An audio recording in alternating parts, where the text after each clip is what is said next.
So he says, well, what do you have?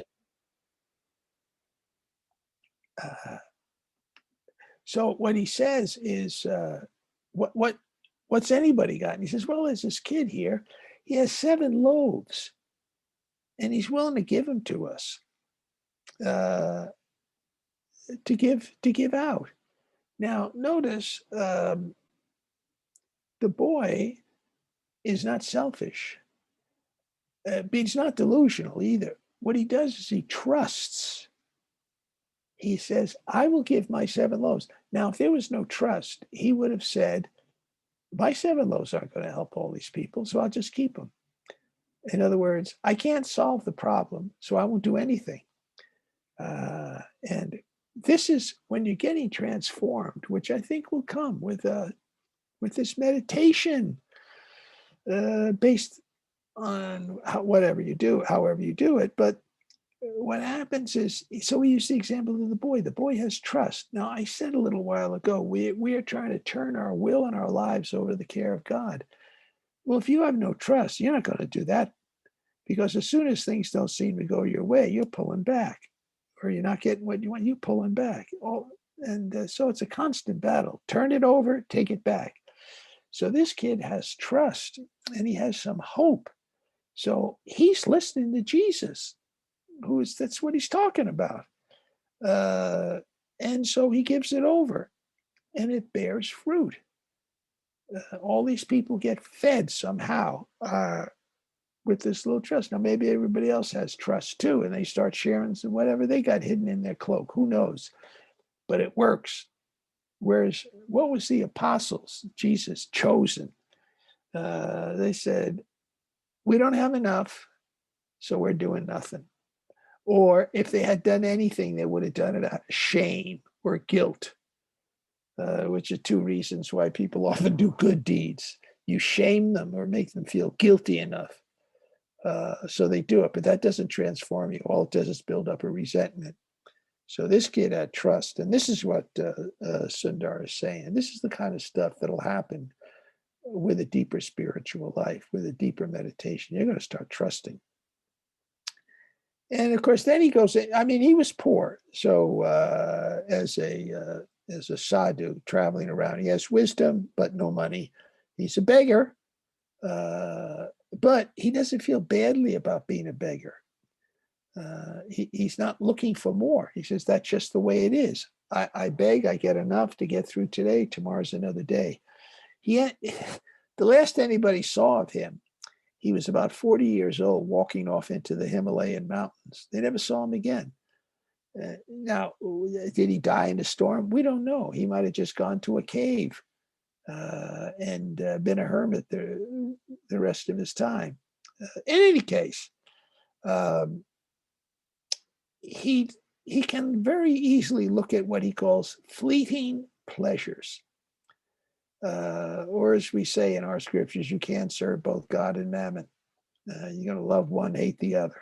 And so God's wanting to know, where's your love?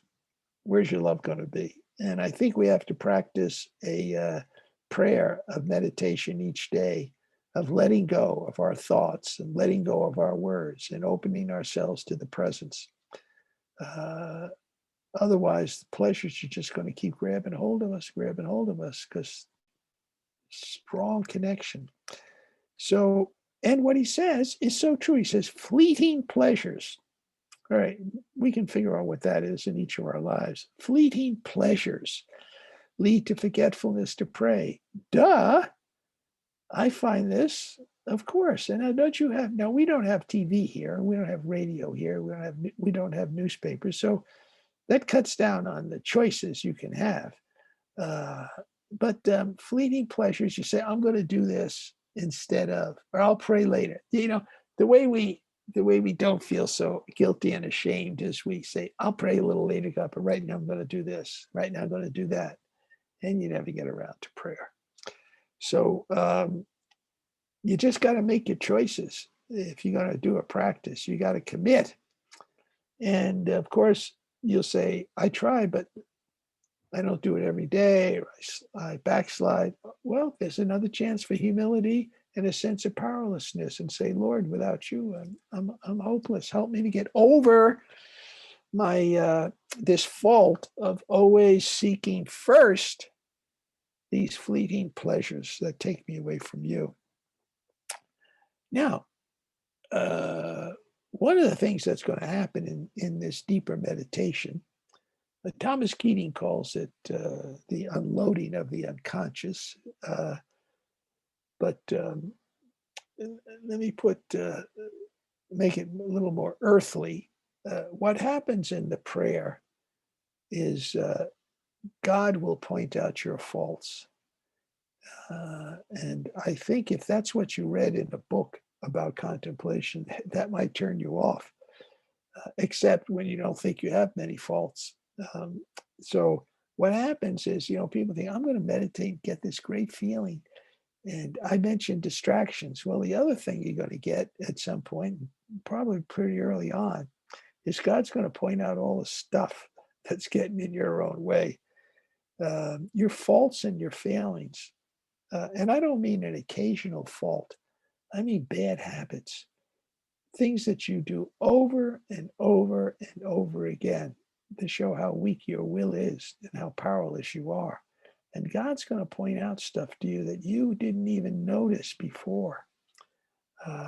And that's going to be a tough thing to deal with. And the only way you're going to deal with it is if you have the trust that this is God at work, that a good thing is going to come from this. I mentioned the example of going around during the day and you realize what a judgmental person you are. Well, I'll speak about myself.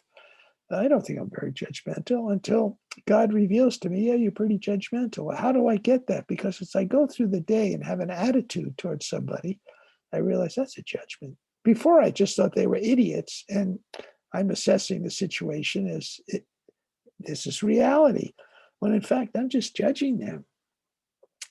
I've got my own faults, they got faults. Who am I? So this is the kind of stuff that's going to come out. You're going to see that you're getting in your own way.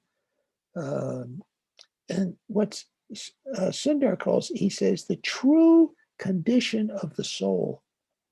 That's where this stuff is. It's in your deeper innards, and it's got to lose its power to control you. And God can rip it out of you or take it out slowly, however it's going to happen. But it will happen, I think, with the power of this prayer. So even if you're having distractions in your prayer, and even if you think your method is just not giving you what you want, look at the rest of your day. It's not that you're always going to do the right thing or always going to feel good.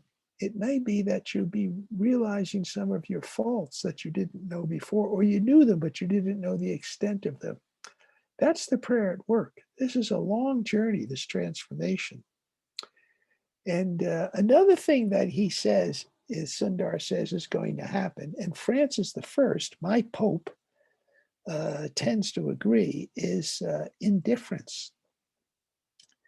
The opposite of good is not bad. The opposite of good is indifference. I believe Francis I said that, and lo and behold, Sundar over there in India said the same thing. And so what's going to happen in the prayer is it's going to expose our indifference to doing the right thing, to doing the good thing. We say, I'm not a bad guy. We'll say, I'm not a bad guy. I'm a good guy. Yes, but you're indifferent. You see something that's not right, in a sense, and you're indifferent to it.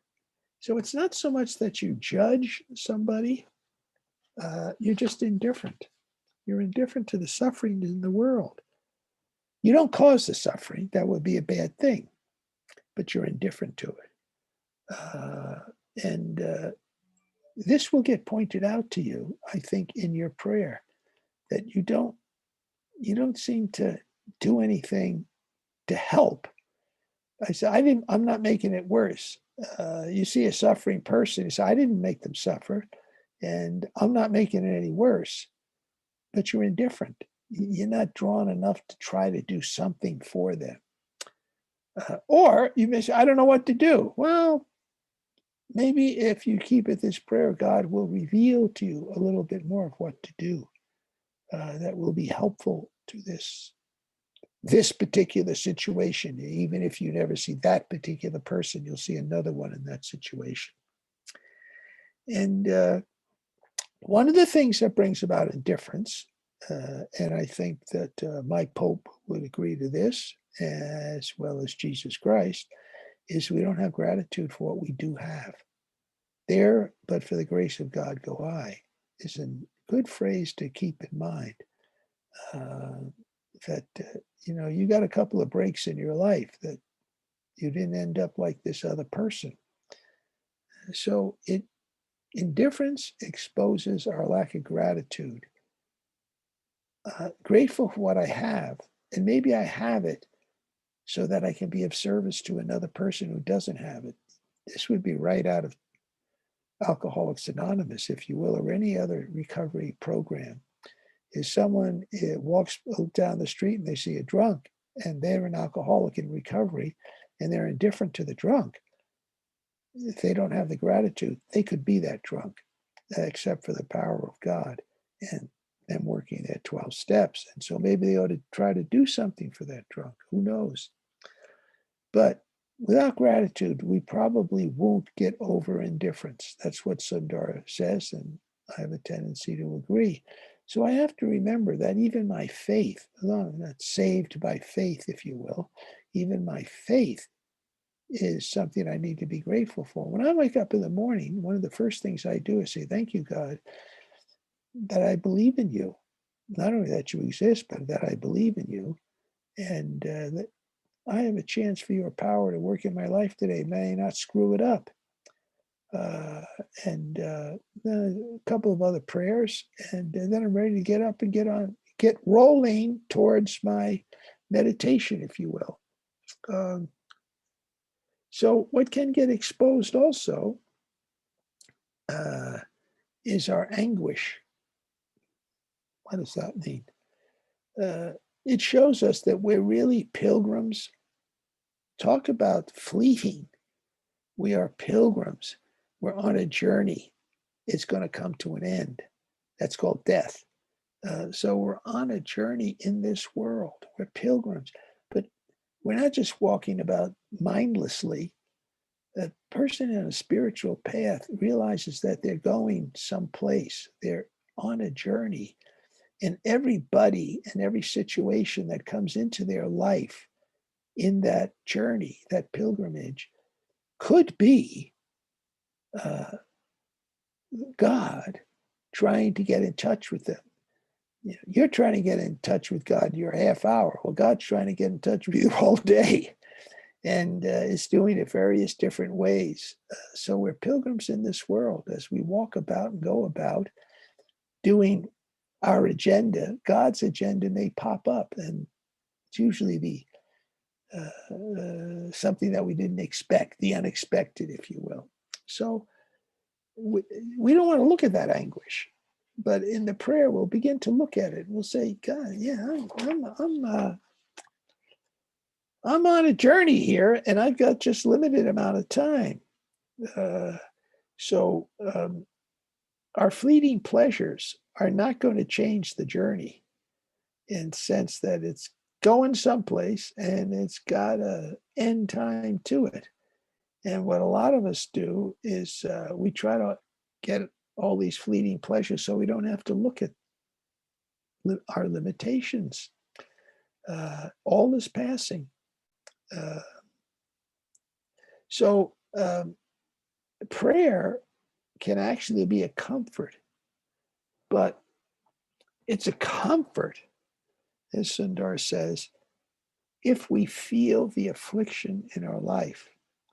So what would that be? The world is fleeting. I'm fleeting, in a sense. There's people who are in need. Out of gratitude, I might be helpful to them or to a situation, people, places, and situations. And that's that can be afflictive, but prayer can be comforting to that. In other words, prayer comforts me in my journey. Yes, I'm aware that I'm fleeting. Uh, I'm, have so much time in this world, and there's just so much I can do. But prayer allows me to uh, be at rest with it. It's called acceptance and gratitude that I have what I had. And then from that can come the energy to not put all your eggs in the world's basket. The world is fleeting. Busyness, acquiring things, success avoids looking at the fleetingness of the world. God is not fleeting. And my particular spiritual path has an afterlife. So, but it begins now. But I am going to die. So keep that in mind. And in that dying, there can be a daily dying, kind of a martyrdom, uh, a living martyrdom, as Sundar would call it. Well, what? You die daily to God's will. Okay, in your method, you're trying to die daily to God's will. In other words, you're putting yours aside and letting God function. And then during the day, you're trying to pick up on that attitude of your half hour of prayer, which is a lot of letting go. And something like a centering prayer, it's a lot of letting go. And during the day, you're trying to let go of your judgments, your bad habits, the unexpected, and see how you can respond to it in the moment to let God become more active in your life. Let God's will work. Otherwise, he says, one of the things we do is we he calls it building our house on sand. Now, what he says to this, he says, some people put all their hopes for support on other people. People will disappoint. Now, they can give support. I mean, we need community, but they're not the ultimate support because people are people and they don't always come through as you want. And maybe they're not supposed to come through as you want. So you want to build on the rock of God's will, if you will. Because if you enjoy worldly success, it doesn't mean you enjoy God's blessings. Although Calvin would say you do. Well, Sundar would say you don't. Just because you're successful doesn't mean God's shining on you. And there's any number of people that have lots of money who you just have a sense are not on any spiritual path. They're selfish and self-centered and just all about themselves. So don't pin it on worldly hope. Your transformation is not going to be through other people. Well, it can be through other people, but it's not going to be because you rely on them to make it happen, or you rely on your worldly success to make it happen. It's going to happen because of you and God at work day by day. But God is interwoven in this world, so that's why we involve in it. But God's not, we say, okay, he became a Christian. So he says, God is not of the world, but God's in the world. So his sense is God suffers when we suffer. God suffers when the world suffers. Well, if you're living out in the West, especially the Southwest, which includes Colorado, Arizona, New Mexico, California, Oregon, Wyoming, it is hot. And in June, I'm at 8,000 feet. We're in the 80s. That's not supposed to happen, and not in June. So, and they say, well, there's a little bit of global warming going on. And you say, well, why doesn't God fix it? Well, God suffers right along with us because God's interwoven in the world. They say, not of the world, but in the world. I remember somebody tell me when I was young, God's the unmoved mover. He's sort of outside everything. I never loved that God. I could never love an unmoved mover. You, yeah, just think of praying to somebody or trying to have a relationship with someone who is totally unaffected by whatever goes on in your life. That's the unmoved mover. I said, no, God may not be, is more than this world, but God is in this world, is woven in this world. You go out in the morning up here at 8,000 feet and see these wildflowers. One day it's no flower. Next day, boom, there's the flower. That's God at work. That's the presence of God saying, oh, hi, Terry. I'm showing you a little bit of beauty if you just get out of yourself and look around. So we keep all these things in mind. Now, he living there in India remembers all these Christian missionaries coming over and calling these Hindus heathens. He says, don't call people heathens. They believe in something. They're of a different faith. You're supposed to love them, which is not the same as trying to convert them. He says, and conversion's not happening much because you people who are trying to convert are hypocrites. You don't live out the message of Jesus Christ. He says, but these people of other faiths, they believe in something. You know, when you call somebody a pagan, what you really mean is they're not of your tradition. But that doesn't mean they don't believe in anything. Christians are called pagans by infidels, by others.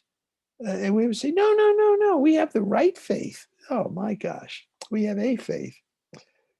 So everybody believes, he said, a lot of people, they believe in something. We Hindus believe in something. So don't call us heathens.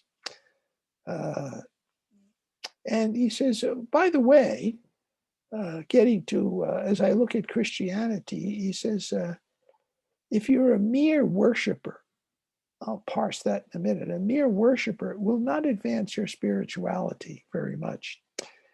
He says, why? Because a mere worshiper, he defines it as someone who's more attached to the material object than to the living God. And I wonder in my tradition sometimes how much people are in touch with the living God and how much they're in touch with the statue or the ritual.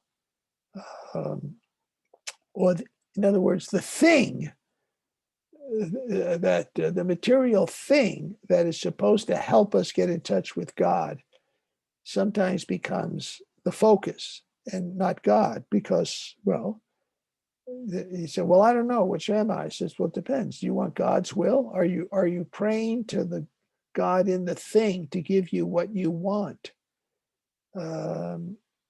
This is the downside of a lot of Catholic piety and devotion is people are praying for what they want to make their lives better or someone else's life better that will make their life better. They'll feel better. If you heal my mother of cancer, I'll feel better and she'll feel better. And that's about as far as their religion goes. And they're not transformed. It's not irreligious. It's just not transformational. And it's not a deep connection with God. It's God is give me this, give me that. And so he says, that's not advancing your spirituality very much at all. And that's why something like a method that lets go of your agenda, lets go of your thoughts, that was you don't focus on them. And you stop talking and asking for things. And you open yourself to God's will in that half hour, regardless whether there's distractions or just a great, wonderful sense of no thought. Whatever it is, you're open to God's will and not your own. So you have to ask yourself that. And he says, this is what I see with a lot of you, I think he means Christians, you Westerners, is your whole religion is about asking for stuff. And the things that you have is to help you to feel a sense of the presence of God. So you become more attached to the physical objects. This is the downside of Catholic piety and devotion, I think. So he says, witness to Christ with the message of Christ, but not with Western culture. You know, a lot of our Christian understanding comes from Aristotle and Plato, especially Aristotle. Well, you know what? They didn't have Aristotle and Plato over there. They didn't have the Reformation. They didn't have the Renaissance. They didn't have the Enlightenment and so on and so forth. So it's a different culture. So stop trying to wedge your culture onto somebody else. So if you have the simple message of Jesus Christ, love God and love your neighbor, starts out with love God first. And that's a hard thing to do. That's what you're trying to do in your prayer. So you'll love your neighbor better. So the simple message, drop your Western philosophy.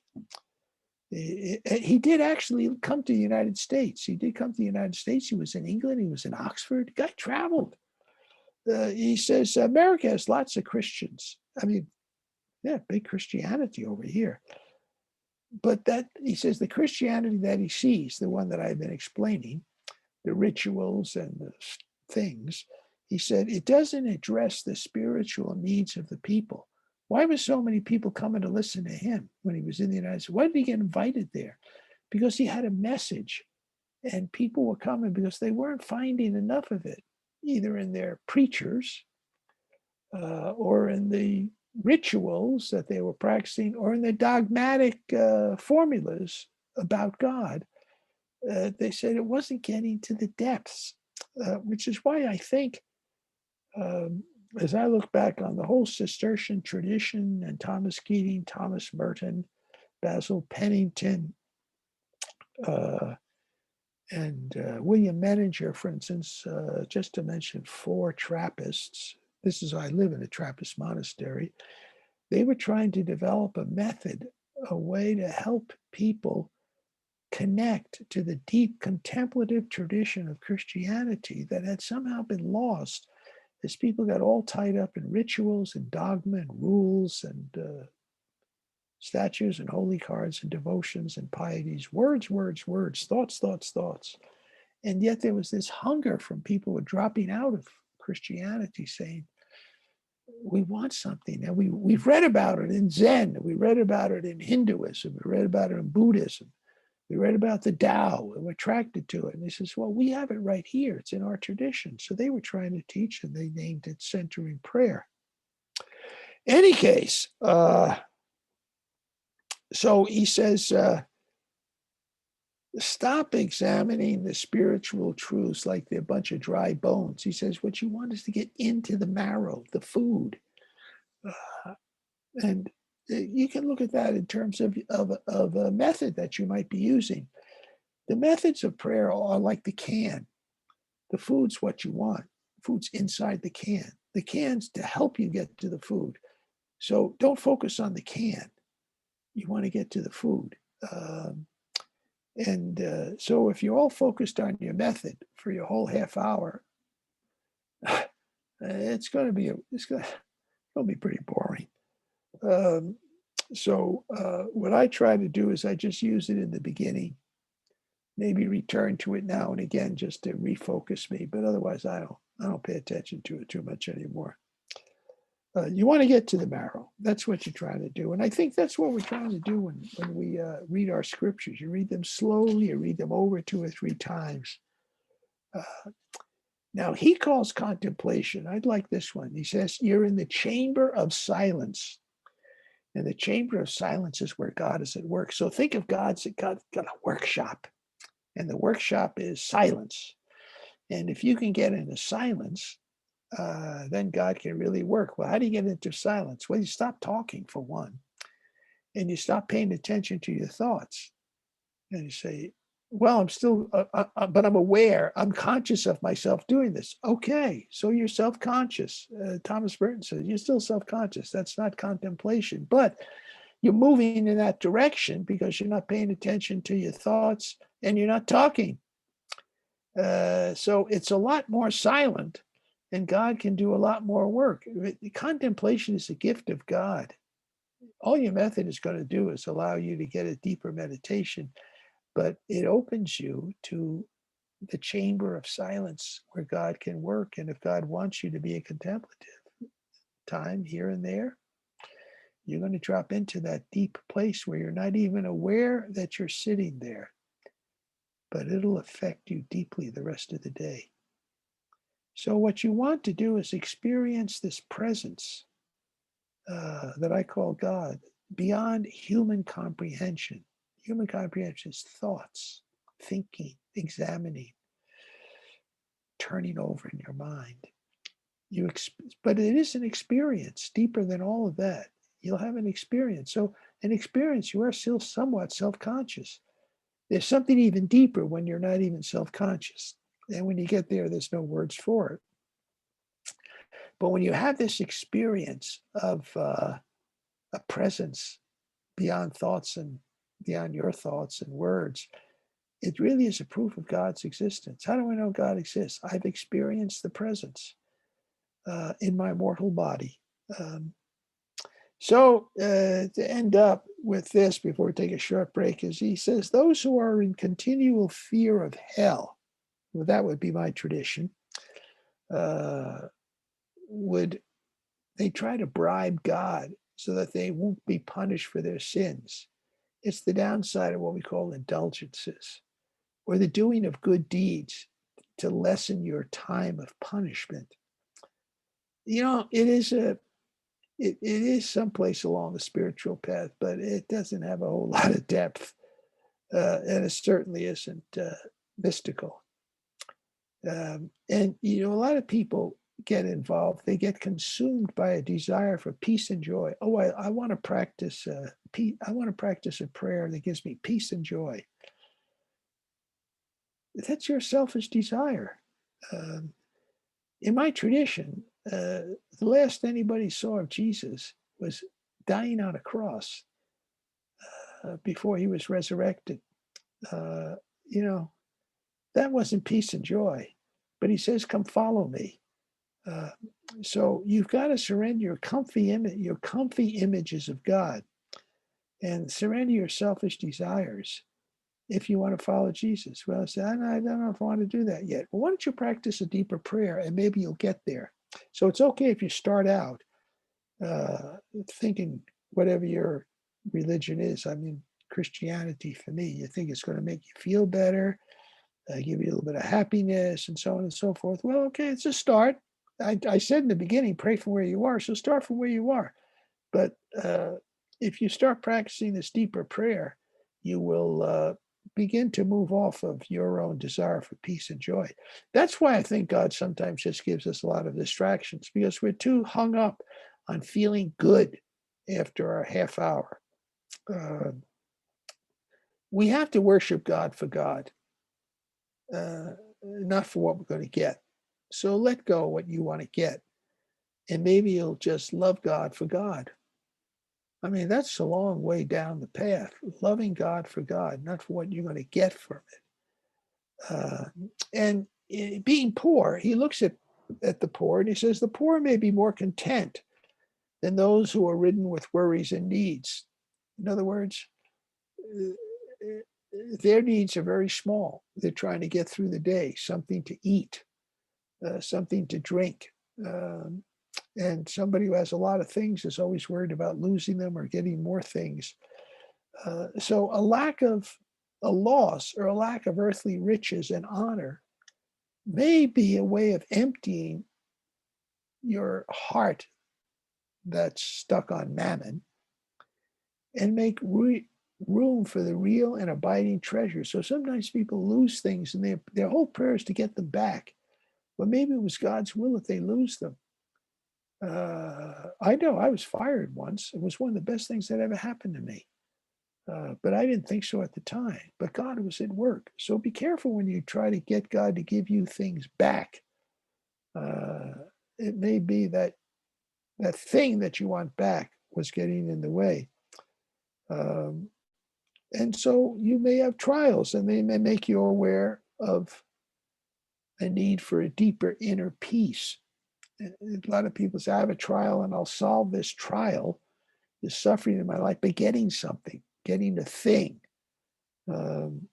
which she says is all fleeting. So we're trying to ultimately open ourselves to the inner eye of seeing God's light, the inner ear of hearing God, whose primary language is silence, as Thomas Keating would say. And with that, I will get silent. It's 11 o'clock my time, so we've been at this long enough. Now, what we're going to do, and Chris will take over in a minute, is we're going to take a very short break, 5 minutes, and then we'll open up to question and answers. We won't do a meditation today. This little summertime thing will be brief.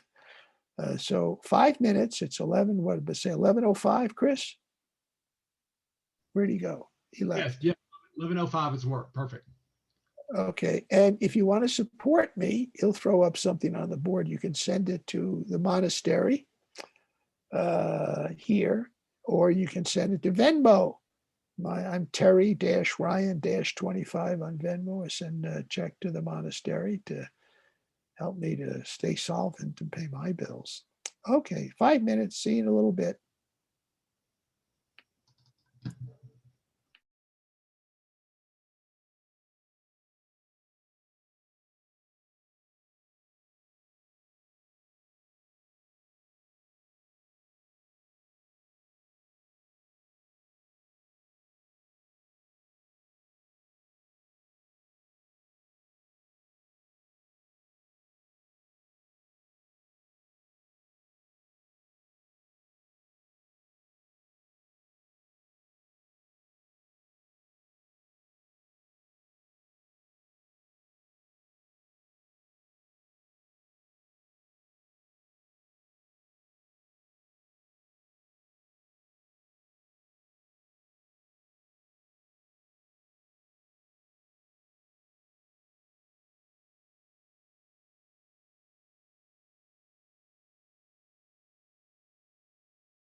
We are back. Let's see. Oh my gosh, we got up to 19 people. I thought everybody would be out playing golf today. So this is pretty good. Plus it'll be recorded and people can listen to it. And while you're thinking of your questions, you might say, what the heck is he going to do in July? When we have our outside meeting, I'm going to be talking a lot about what I have learned in my monastic time, not just in all my summers here, but in living here in quite silence and solitude for over the last year, because we were shut down. So you get a lot of silence and solitude and just things that I've learned that could help people. And I realized that most of the people will come from the Roaring Fork Valley, which is a culture unto itself. And so I will be particularly interested in how what I'm learning and may be helpful to them. So sort of those kinds of reflections. And then Nikolai Berdiev, Russian Orthodox fellow, is the one I'm going to do the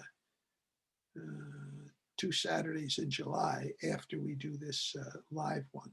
And the live one is the 10th, and then the 17th and 31st on Zoom. Actually, everything's being Zoomed. So do we have any questions from anybody?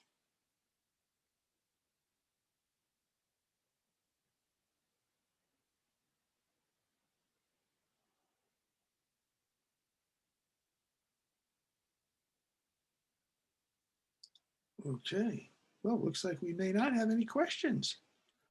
And if we don't, then I think we come to an end. Let me see. Mary Kendall is here from I want to mention something to SOS in Knoxville. David Waite is dropping out, so we got to find somebody to do the Zoom. Oh, yes. And I sent something to your friend Ed. I've heard nothing, but I might have to check my email. So Okay. you got to figure out who's going to do our Zoom. We could do it from up here, Mary. Yeah, but that would be very difficult. It makes more sense for us to find a way down here. You may be mute. Are you mute? Because I don't hear it. Oh, wait. Now, Okay, I didn't. There we go. You're not it mute. does help if you put your sound in.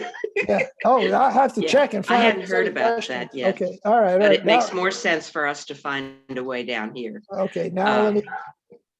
Okay. You will. I think so too. You'll figure Mhm. something out. Yeah, Now let me if go nothing back. else, I think that the SOS could afford to get a paid accounts so we get more than 40 minutes Yeah. because Okay. it's not that expensive. And Okay. Now let me find out if there's any questions that I got my earbuds in. I was wondering, why is nobody saying anything? Okay. Any questions now? Now that I can hear you. But that doesn't seem to be any anyway. All right. Next one is live if you're in Boulder, Colorado, next Saturday at 9 a.m. And then live if you're at the monastery July 10th, Saturday at 9 a.m. And that'll be Zoomed. And then the 17th and the 31st. So we got some things down the road. And thank you all for coming. And thank you, Chris. And again, that book that I recommended will be available in the bookstore quite soon. The Spiritual Letters of Dom John Chapman. We have lots of good books in the bookstore. Okay. Take care. Terry, you said that the 2 live events would also be Zoomed. The one in Boulder, we're not sure. Next week, Okay. trying. But the one on July 10th, the outdoors, that is going to be Zoomed. We figured out how to do that. And it would be the monastery's Zoom account? Yes. Okay. Everything being Zoomed that you know of is on the monastery account at this moment. It's Good, only thank you you. guys in Knoxville are going to have to figure it out. Yeah. Not till August. Okay. All right. We'll see you all around. Take care. Thank you very much. Bye-bye. For joining us. Thank you, Chris.